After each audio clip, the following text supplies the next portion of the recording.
Hello, friends! Have either you or someone that you love recently had their timesharing or visitation suspended by the court because of either alcohol abuse or drug abuse issues? A lot of intricacies arise in these types of cases, and today we're going to help guide you through some of those intricacies in a non-judgment zone, because I know that these cases oftentimes are very difficult.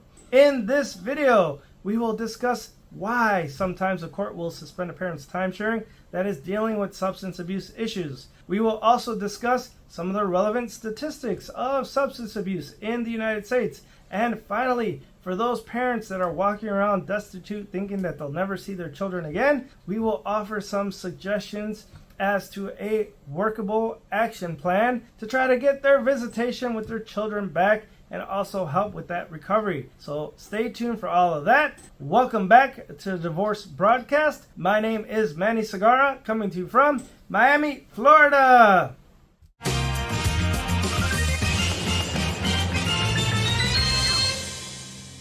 All right, so before I even dive into how substance abuse has a huge impact on timesharing visitation, I thought it would be important to take a look at the big picture. And what I mean by that is I wanted to share some statistics with the audience regarding substance abuse in the United States. According to the National Center for Drug Abuse Statistics, over 20 million Americans struggle with a substance abuse disorder. Alcohol abuse is a leading cause of family and relationship strain, with over 14.5 million Americans dealing with alcohol abuse disorder.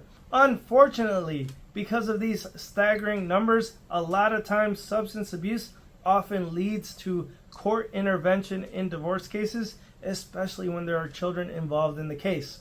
The main reason that substance abuse can cause a court to suspend a parent's visitation or timesharing is because substance abuse can lead to safety concerns when that parent has timesharing or visitation with the children. And the courts may suspend that parent's timesharing with the children until that safety issue is addressed. Remember that above all else, a court will prioritize the best interests of the children, which includes their physical and emotional well-being. Visitation may be suspended if there's any type of evidence of the following. If the parent consumes excessive amounts of alcohol during their parenting time, if the parent's drug use impairs their ability to provide for and care for the children, and also if there are arrests or some sort of legal trouble stemming from alcohol abuse. Let's say there's a DUI. Let's say the parent is arrested for possession of narcotics. Let's say that the parent is showing up to work and they get sent home because they're intoxicated.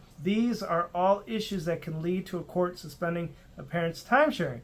And for the parent whose timesharing is suspended, it is devastating. It may seem like a personal attack to them, but it is important for them to recognize and realize that from the perspective of the court, the most important thing is the children's safety. So it's important for these parents that get caught in these situations of substance abuse to try to focus on the solution. Try to focus on how they're going to get back on their feet so that they can see their children again. Now, let's discuss an example or some suggestions about an action plan for those parents whose timesharing unfortunately got suspended due to substance abuse. And the first step is always the hardest, and that is recognizing and acknowledging that there's a problem and committing to changing that problem. Courts usually value accountability and action. They don't just want to hear lip service. Oh, I have an issue, judge. I know this. No, faking it is not going to work, especially when there's overwhelming evidence that there's an issue. There's some parents in cases that say, no, there's no substance abuse issue, and there's video of them doing roadside sobriety tests on a police body cam. So having a genuine recognition and acknowledgement of having a substance abuse issue is a great first step. Step number 2 is to enter a treatment program. And what I mean by that is entering a reputable treatment facility, whether it be an inpatient facility, an outpatient facility, maybe it's AA, NA, maybe it's facilitated through a place of worship where they have group therapy. Entering a reputable treatment facility shows or demonstrates to the court that the parent is serious about recovery and making the appropriate action to try to recover and address the problem. Step number 3 is the use of sobriety monitoring devices. Tools such as SoberLink can document a parent's sobriety in real time, providing evidence to the court whether or not the parent is sober or has any contact with alcohol prior to them having contact with the children. As many of you already know, we did a video with the Vice President of SoberLink, Christopher Beck. I invite all of you to check out that video. It provides a lot of great information about the use of SoberLink in divorce cases that have substance abuse disorder involved in them. The 4th step is a little bit of a long step because it has to deal with the legalities, and that is providing proof of progress. That parent whose timesharing or visitation was suspended because of substance abuse needs to prove that they are progressing through recovery. They need to document the efforts that they have gone through in order to show the court that they're actively trying to recover. There has to be certificates of completion from the providers, the people who have been helping them with their recovery efforts. There should be negative drug or alcohol test results. There could also be letters from the providers or the community that is assisting them on their recovery efforts. There also at this point should be some consideration as to whether or not to hire counsel or an attorney to help them get their timesharing back. Facing timesharing getting suspended or visitation getting suspended because of substance abuse can be emotionally overwhelming for people, and navigating the legalities on their own without the assistance of counsel can also be equally as difficult. Hiring an attorney will allow these parents to understand their rights. An attorney can fully explain to them how they can possibly get their visitation or timesharing back. They can break down the legal complexities of the issues involved. In addition to this, the attorney can assist them in building a stronger case as to why their timesharing should be restored. The attorney can help them tell a compelling story about how that parent acknowledged that they had a substance abuse issue, how they immediately went into a treatment program. They can subpoena the provider of the treatment program to come to court and testify as to that parent's progress. That attorney can also help tell the court that perhaps SoberLink would be appropriate because the client or the parent whose timesharing was suspended is willing to pay for or engage in SoberLink so that the court is better satisfied that they are not drinking when they have contact with the child. The attorney can also suggest that the parent submit to random alcohol or drug testing. All of these things are very important, and an attorney can assist a client who is dealing with substance abuse issues in that vein. Also, an attorney can negotiate for the client with the other side. A lot of times these parents who are dealing with substance abuse issues may be intimidated if their spouse or former spouse has an attorney representing them. So sometimes by hiring an attorney, that spouse can feel a little bit more comfortable. Remember that it's not necessary to hire an attorney, but there are some advantages that should be considered to hire counsel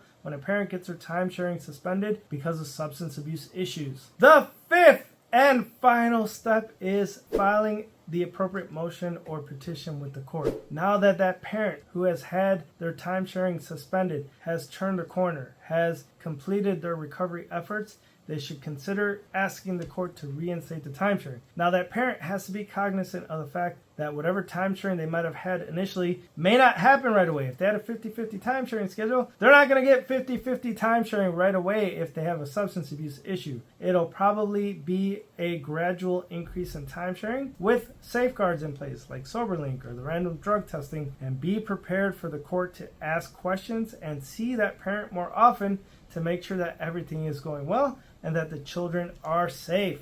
All right, so before we sign off, I know I told you that the 5th step was the final step, but there's actually the 6th step, which is the real final step. And that is that recovery is an ongoing process. These parents who deal with substance abuse issues will probably deal with it for the rest of their lives. They unfortunately lost timesharing and visitation with their children. They worked hard to get it back, but the work is not over. These parents have to stay consistent with the therapy that they attended. They have to stay in contact with the groups that help them get through this, and they need to avoid the triggers that may make them relapse into substance abuse.